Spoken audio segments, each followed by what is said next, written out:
ଆସିଲେ। ଉଡ଼ି ଉଡ଼ୁ ଗୋଟେ ଶିକାରୀଟେ ତାଙ୍କ ପାଇଁ ଜାଲ ବିଛାଇଥାଏ।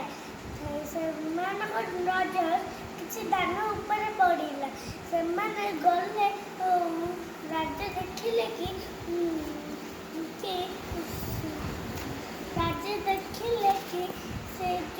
ଏଠି କିଛି ବି କ୍ଷତ ନାହିଁ। ଏଥିପାଇଁ ସେମାନେ କପଟମାନଙ୍କୁ ମନା କଲେ, ଏଠି କିଛି କ୍ଷତ ନାହିଁ, ମାନେ ତମେମାନେ ଯାଅ ନାହିଁ। ଏଥିପାଇଁ ସେମାନେ ଗଲେନି କପଟମାନେ। ସେମାନେ ରାଜାକୁ ନ ଦେଖି ଗଲେ ଭାରି, ନ ଶୁଣି ଗଲେ ଭାରି। ସେମାନେ ଦାନା ଖାଉ ଖାଉ ତାଙ୍କ ଜାଲରେ ଗୋଡ଼ଟି ଫସି ହେଇଗଲା। ସେମାନେ ଜିଦ୍ କରି ରାଜାକୁ ସବୁ କଥା କହିଦେଲେ।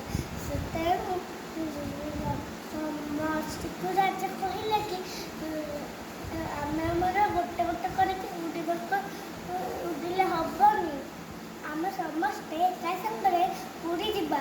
ଚାଲ, ତାପରେ ସମସ୍ତେ ଏକା ସାଙ୍ଗରେ ଉଡ଼ିଗଲେ। ତାପରେ ସେ ଯେଉଁ ସମସ୍ତେ ରାସ୍ତାରେ ବାଟରେ ସେ ଯେଉଁ କପଟ ରାଜାଙ୍କର ମୂଷିକ ରାଜାଙ୍କ କଥା ମନେ ପଡ଼ିଲା। ମୂଷିକ ରାଜାଙ୍କ ପାଖକୁ ସବୁ ଦଳ ଯାକ ଗଲେ। କପଟ ରାଜା ମୂଷିକ ରାଜାକୁ ସବୁ କଥା ଜଣେଇଲେ। ମୂଷିକ ରାଜା ତାଙ୍କ ଦଳକୁ ଡାକିଦେଲେ। ସେମାନେ ସବୁ ଯାକ ଦଳ ଆସିକି ତାଙ୍କରି ପାଖରେ ଠିଆ ହେଲେ। ତେବେ ମୂଷିକ ରାଜା ବି ତାଙ୍କ ଦଳକୁ ସବୁ କଥା କହିଦେଲେ। ତେବେ ସବୁ ଦଳ ଯାଇକି ସେ ଦଳକୁ ଟିକି କରି କାଟିଦେଲେ।